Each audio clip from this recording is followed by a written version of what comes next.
पहले इस एपिसोड के स्टार्टिंग में हम देखते हैं सीधा 3 साल पहले का सीन। और यहाँ पे हम देखते हैं विल को, जो कि यहाँ पे बैठा होता है और कुछ लोग बात कर रहे होते हैं कि लेडी अल्फारिया बहुत ज़्यादा कमाल की है वगैरह वगैरह। थोड़ी बहुत बारिश हो रही होती है और इधर हम देखते हैं विल को, जो कि यहाँ टावर की तरफ देख रहा होता है और बोल रहा होता है सच में बहुत दूर है, मतलब बहुत ही ज़्यादा दूर है। मैं तुम्हारी साइड में खड़ा होना चाहता हूँ, लेकिन मैं वाटर की एक ड्रॉप को भी कंट्रोल नहीं कर सकता। एल्फी, क्या मैं कभी तुम तक पहुँच भी पाऊंगा? और विल यही सोच रहा होता है। तभी यहाँ पे एंट्री होती है एक बंदे की, जो कि और कोई नहीं बल्कि रोस्टी होता है। और उसने हाथ में छाता लिया होता है और ये बोलता है तुम्हें ठंड लग जाएगी अगर तुम इस तरह बारिश में भीगते रहे। विल इसकी तरफ ध्यान देता है और थोड़ा शौक होता है। फिर रोस्टी बोलता है मेरा नाम रोस्टी है और इस अम्ब्रेला को मैंने ही आजाद किया है। दरअसल मैं एक आर्टिफिसर बनाना चाहता हूँ। और हाँ, एक और बात, मैं आज से तुम्हारा रूममेट हूँ, तो इसलिए मैं बस तुम्हें यहाँ पे लेने आया हूँ। तो चलो एक काम करते हैं, हम यहाँ पे अंदर चलते हैं, वरना तुम्हें ठंड लग सकती है। वेल, यहाँ पे विल शॉक होता है कि ये बंदा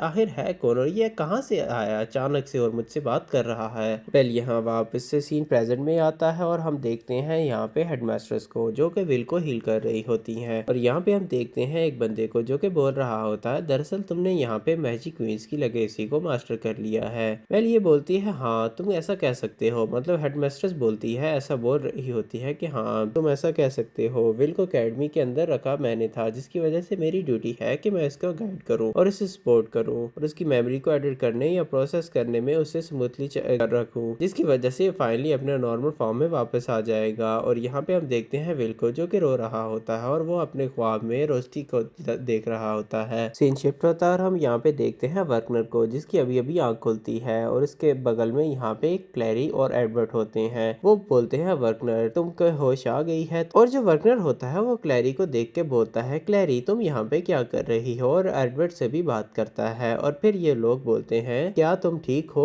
और ये बोलता है हाँ अब मैं बहुत सही हूँ। फिर यहाँ पे क्लैरी बोलती है यार वर्कनर तुम सच में कमाल के बंदे हो, मतलब अगर तुम्हें एक चोट लग गई थी तो पहले तुम्हें खुद पे ध्यान देना चाहिए था, मतलब इतनी क्या ही जरूरत थी कि उस हालत में भी फाइट करना। और फिर ये बंदा बोलता है वो सब छोड़ो, हम लोग अब यहाँ पर है कहाँ। वर्कर ऐसा बोल रहा होता है। तभी यहाँ पे एंट्री होती है एलिसा की और ये बोलती है कि दरअसल हम यहाँ पे स्कूल इन्फर्मरी में है। और फिर ये बताती है कि दरअसल तुम यहाँ पे एकेडमी रूफ के ऊपर कोलैप्स कर गए थे, मतलब पिछली रात को, तो मैं तुम्हें यहाँ पे लेके आई थी। और ये यहाँ पर आके वर्कनर के काफी करीब जा रही होती है, मैं उससे प्यार से बात करने के लिए। और फिर यहाँ पे क्लैरी बीच में आती है और कहती है बहुत ज्यादा नहीं हो रहा तेरा, मतलब कि तुम एक नंबर की चुड़ैल हो और तेरी हिम्मत कैसे हुई वर्कनर से ऐसे बात करने की, तुम एक अंडर क्लासमैन हो तो वैसे ही बन के रहो। मतलब भाई यहाँ पे चल क्या रहा है, ये लोग आपस में लड़ रहे हैं वर्कनर के लिए और वर्कनर इन्हें देख रहा होता है कि भाई तुम लोग यहाँ पे कर क्या रहे हो ये सब।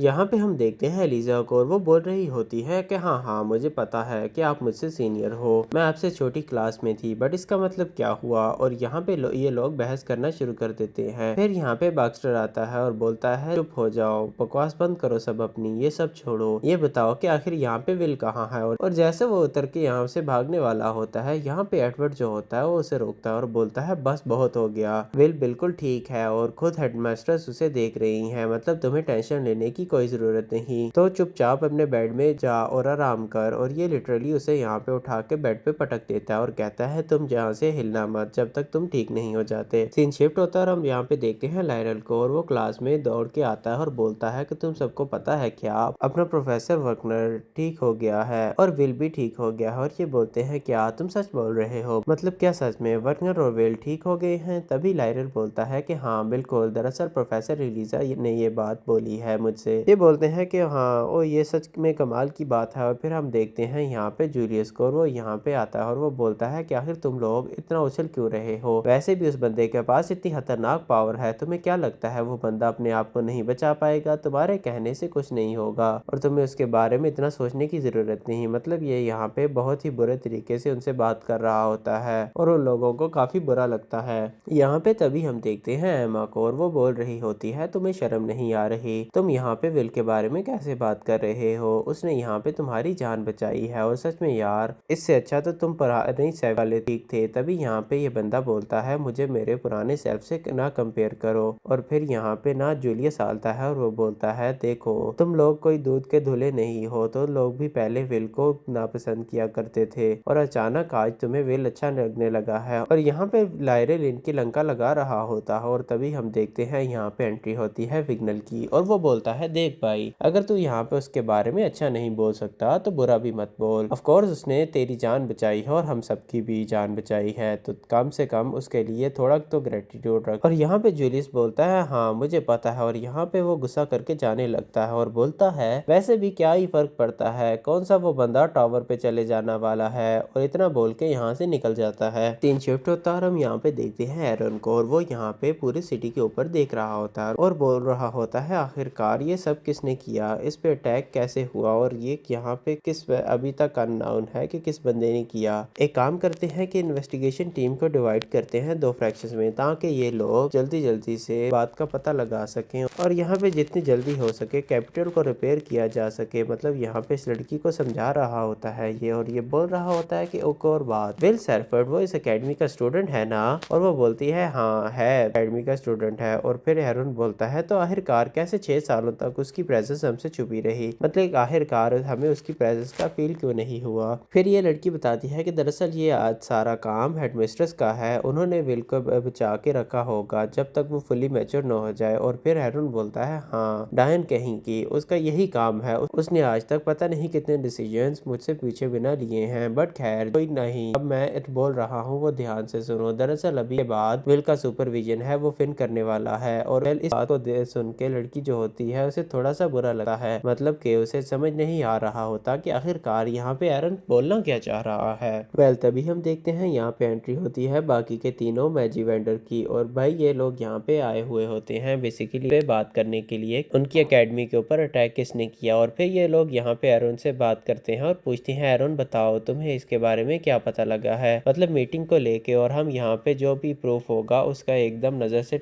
ढूंढने का ट्राई करेंगे। स्टूडेंट प्रैक्टिस टाइम इंसिडेंट के बाद से यहाँ पे लोग इसके ऊपर काफी सारी बातें करते हैं, भाई इनको थोड़ा सा भी कोई क्लू नहीं मिला होता। फिर जो बोलता है, तुमको घंटा कुछ पता नहीं था तो मीटिंग क्यों बुलाई, तुम्हें कुछ भी पता ही नहीं है कि आखिर ये शुरू क्यों हुआ और तुम्हें और कैसे हुआ, तो तुम्हें आखिरकार इस मीटिंग के अंदर बात क्या करनी थी। फिर एरन बोलता है, सुकून से मेरी बात सुनो और जो मैं बोल रहा हूँ ना अब उसे ध्यान से सुनना। दरअसल मुझे ऐसा लगता है कि अभी जो इंसिडेंट हुआ है ना इसका एक पुराने इंसिडेंट से लिंक है, मतलब 10 साल पहले जो हम पे एक हमला हुआ था, जो बैटलफील्ड हमने मतलब जो उस वक्त डिस्ट्रॉयर्स आए थे वो अपेयर हुए थे और मुझे ऐसा लगता है इनमें भी उन्हीं लोगों का हाथ है। और ये बात सुनते ही भाई इन सब की आंखें खुली की खुली रह जाती हैं। यहाँ पे ये कुछ बहुत बड़ा कांड हुआ है जो कि 10 साल पहले हुआ था और इन्हें वो चीज अभी तक याद है। जियो जो होता है वो यहाँ पे बहुत ही ज्यादा खुश हो जाता है और सोचता है कि मुझे उन लोगों से दोबारा लड़ने का मौका मिलेगा। अब इस बात को लेके यहाँ पे 2 मैजी वेंडर के दरमियान लड़ाई शुरू हो जाती है और वो यहाँ पे एक दूसरे को मारने पर आ जाते हैं और तभी एरोन डांटता है उन्हें और बोलता है बैठ जाओ। फिर हम देखते हैं उस लड़की को जो कि बोलती है, इसलिए मैं बस मैजी वेंडर्स की मीटिंग को अटेंड नहीं करना चाहती क्योंकि ये लोग बातें कम करते हैं और लड़ाई ज्यादा करते हैं। और तभी हम यहाँ पे देखते हैं सारिसा को और भाई अब पूरे तरीके से वो गंदी हो चुकी थी लोगों की फाइट की वजह से, उसका फिर इफेक्ट पड़ रहा था। और फिर हम देखते हैं ये बोलते हैं कि सारिसा तुम वहाँ पे क्या कर रही हो, आखिर क्या बात है। सारिका इनके पास आती है और बोलती है, दरअसल जो लोडी अल्फारिया है वो आज नहीं आ पाएंगी, उनके पेट में दर्द है जिसकी वजह से शायद वो नहीं आ पाएंगी। सीन शिफ्ट होता है, इधर हम देखते हैं कॉलर्ट को और उसने यहाँ पे हाथ में फ्लावर लिया होता है और उस यहाँ पे लिहाना मिलती है। लिहाना बोलती है, कॉलर्ट ये तुम कहाँ जा रही हो। कॉलर्ट बोलती है कि दरअसल मैं यहाँ पे रोस्टी को अलविदा कहने जा रही हूँ क्योंकि अभी तक उसका कोई ग्रेव नहीं बना, बट यहाँ मैं उसे बहुत याद करती हूँ। वो विल का सच्चा दोस्त था और उसने हमेशा विल का साथ दिया और कहीं ना कहीं मुझे उससे जेलस फील होता था कि वो मेरे बाद विल के काफी क्लोज था वो, और सच में अभी उसके लिए काफी बुरा लग रहा है। और इधर हम देखते हैं कॉलर्ट और लिहाना को और वो फाइनली नदी में जाते हैं और उस फूल को डाल देते हैं और यहाँ पे रोस्टी को अलविदा कह देते हैं। सीन शिफ्ट होता है, इधर हम वापस से फिन को देखते हैं और वो यहाँ पे शहर को देख रहा होता है और बोल रहा होता है, सच में यार शहर को ठीक करने का काम काफी तेजी से चल रहा है और ये बहुत अच्छा है। और ये जैसे ही यहाँ पे जाने लगता है तो इरिस इसे रोक लेती है और इसको इन्वेस्ट करके बुलाती है और फिन इस बात पे बहुत गुस्सा होता है और कहता है, कितनी बार बोला है मुझे इस नाम से मत बुलाया करो, मुझे ये नहीं पसंद है। और कहता है, खैर वो सब छोड़ो, आखिर तुमने मुझे यहाँ पे क्यों रोका है ये बताओ। और इस पे एरिस बोलती है, तुम यहाँ पे विल के बीच में इंटरफेयर करना बंद करो क्योंकि अगर तुम यहाँ पे इसके बीच में इन्वॉल्व हुए तो घड़ी की सुई है वो एक बार में यहाँ से हाथ से निकल जाएगी और फिर यहाँ पे उसे हम कभी नहीं रोक पाएंगे। और यहाँ पे फिन बोलता है, अरे तुम सच सच में मुझे सरप्राइज कर दिया, मतलब एक तुम्हारे जैसा विचर ऐसा बोल सकती है, मैंने कभी सोचा भी नहीं था। क्या तुम्हें विल पसंद है? और ये बात सुनते ही ना वो थोड़ा शर्माती है, उसका चेहरा ब्लश करता है और वो बोलती है नहीं ऐसा कुछ नहीं है। और तभी फिन बोलता है आयरिस मुझे माफ करना, मैं विल को यहाँ से लेकर जाऊंगा, मतलब मैं उसे यहाँ से ले जाने वाला हूँ। और इतना बोल के वो यहाँ से जाने लगता है। सीन शिफ्ट होता है, हम यहाँ पे देखते हैं फिर से 1 साल पहले का सीन। और यहाँ पे विल जो है वो रोस्टी के साथ बैठा होता है और रोस्टी विल से कहता है अच्छा विल चलो बताओ, अगर मैं तुम्हारे साथ ना रहूं, मतलब मैं किसी तरह से कुछ हो जाए मुझे, तो तुम क्या करोगे? क्या तुम्हें मेरी याद आएगी, मेरी कमी महसूस होगी? विल को ये बात बहुत बुरी लगती है और वो यहाँ पे रोने लग जाता है कि तुम ऐसा क्यों बोल रहे हो, मतलब तुम्हारे बिना मेरा है कौन, नॉर्मल सी बात है, तुम मेरे बहुत अच्छे दोस्त हो और मेरे पास तेरे अलावा कोई और है भी नहीं। वेल यहाँ पे रोस्टी खड़ा होता है और टावर की तरफ देखता है और बोलता है विल मुझे पता है तुम एक दिन उस टावर पर जरूर पहुंच जाओगे और मुझे ये भी पता है कि मैं वहां तक कभी नहीं पहुंच सकता,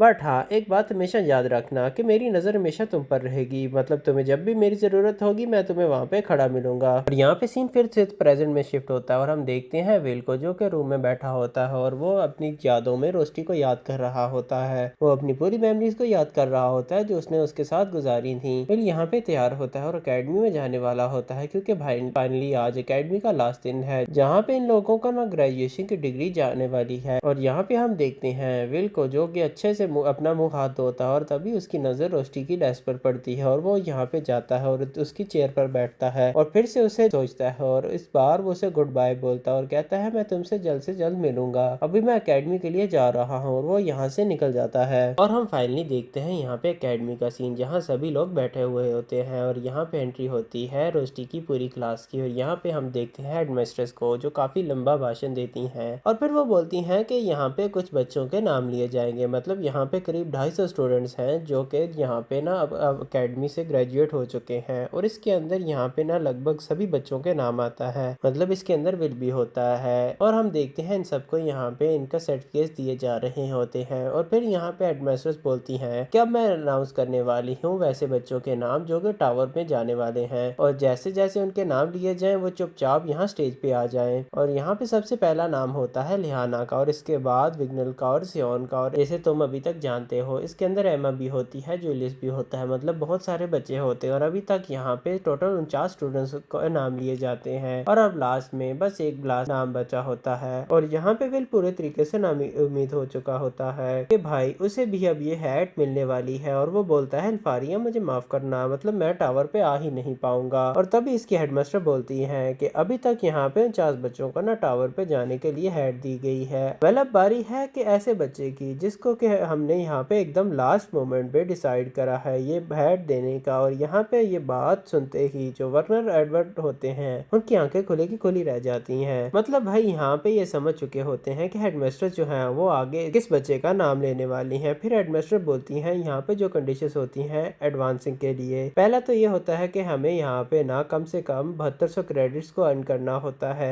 ये कम से कम उससे ज्यादा अर्न करने होते हैं। और दूसरा ये होता है कि तुम्हें यहाँ पे ना एक नया स्पेल क्रिएट करना होता है। और जैसे ही ये इतना बोलती है भाई लिहाना पूरी तरह शॉक हो जाती है, यहाँ पे लिहाना को भी पता चल चुका होता है कि आखिर अगला नाम किसका आने वाला है। और फिर ये आगे बोलती है उस बच्चे ने यहाँ पे अपना स्पेल क्रिएट करा है, यहाँ पे कई जिंदगियों को बचाया और इस कैपिटल की भी हिफाजत की है, वो बच्चे सच में वर्ती है। और इस हैट का मतलब अगर उसे वो हैट नहीं दी गई तो शायद उसके साथ यहाँ पे ज्यादती होगी, जो स्पेल उसने क्रिएट किया है उसका नाम करेज है। पहले इतना सुनते ही विल की आंखें खुली की खुली रह जाती हैं, पूरे तरीके से शॉक हो जाता है अभी यहाँ पे हुआ तो हुआ कि आखिरकार ये मेरे स्पेल का नाम क्यों ले रहे हैं। और फिर यहाँ पे हेडमिस्ट्रेस बोलती हैं विल सेफर्ड आगे आओ। और इतना सुनते ही जो एडवर्ड होता है वो दौड़ के हेडमास्टर की तरफ जाता है, भाई तू पागल हो गई है क्या, क्या कर रही है, मतलब कि आखिरकार तुम उसे ये कैसे दे सकती हो। हेडमास्टर उसे रोकती है और बोलती है तुम अपनी जगह पर ही खड़े रहो। हेडमास्टर सबसे बोलती है अगर तुम इसकी वैल्यू का एक्नॉलेज करते हो तो सब इसके लिए तालियां बजाओ। लेकिन यहाँ पर कोई भी तालियां नहीं बजाता और सबसे पहले यहाँ पे सियोन तालियां बजाना शुरू करता है और फिर इसे देखकर सभी स्टूडेंट ताली बजाना शुरू कर देते हैं और फिर सब बहुत ज्यादा शोर करना शुरू कर देते हैं। बिल को ये चीज मिलनी चाहिए थी। वर्नर बोलता है कि एडवर्ड तुमने जो चाहा वो नहीं हो पाया। एडवर्ड बोलता है कि तुम पागल हो गए हो क्या, मैं नहीं चाहता कि ये बच्चा भी वो चीज फेस करे जो मैंने फेस की है, मैं बिल्कुल नहीं चाहूंगा कि मैंने जो चीज झेला है वो इसे भी झेलना पड़े। वर्नर बोलता है एडवर्ड तुम इस बात की चिंता मत करो, आखिरकार इसे तुम जैसा खड़ूस प्रोफेसर मिला था जो कि इतना खड़ूस कंफ्यूज था, तो ये आगे अपने आप को संभाल लेगा। और फिर इधर हम देखते हैं अल्फारिया को, और वो यहाँ पे खुश हो रही होती है और वो बोलती है, विल मैं तुम्हारा वेट कर रही हूँ।